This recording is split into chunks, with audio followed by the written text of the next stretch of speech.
ओम श्री साईराम मु कृष्णचंद्र शतपथी प्रिय दर्शक बंधु मो चैनल को आपण मन स्वागत जनाऊँगी। प्रिय दर्शक बंधु आज जानिबा पितृपक्ष और पितृपुरुषों उद्देश्य पदे आश्विन मास को दुई भाग कर पितृपक्ष और देवी पक्ष।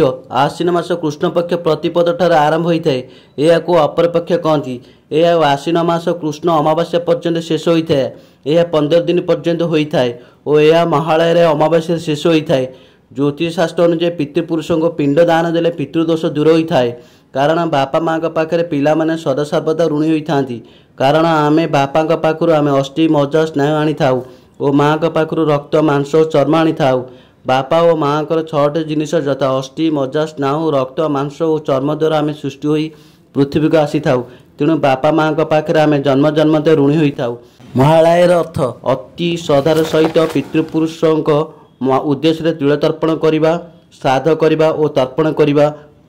हिंदू शास्त्र अनुसार जमपुरी पितृपुरुष मान को जम देवता यही आश्विन मास कृष्ण पक्ष अपर पक्ष मर्त्य को पितृपुरुष को छाड़ती।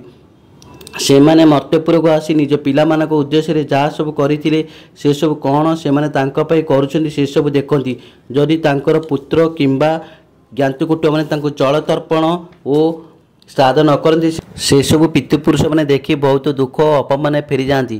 तेणु पितृपुरुषों अशांति आम परिवार शांति आसी न थाए और गृह में अशांति हुए एवं आमको पितृदोष लगी थाए। हिंदू शास्त्र अनुसार पितृ ऋण जन्म जन्मांतर प्रभाव पकाई थाए। तेणु दर्शक बंधु आमे आम पितृपुरुषों उद्देश्य अति श्रद्धार सहित तिल तर्पण जलदान और पिंडदान करने उचित, कारण श्रद्धार ही श्राद्ध। जय जगन्नाथ।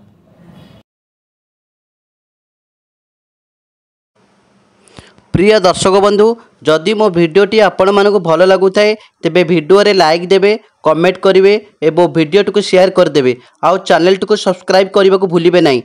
जय जगन्नाथ।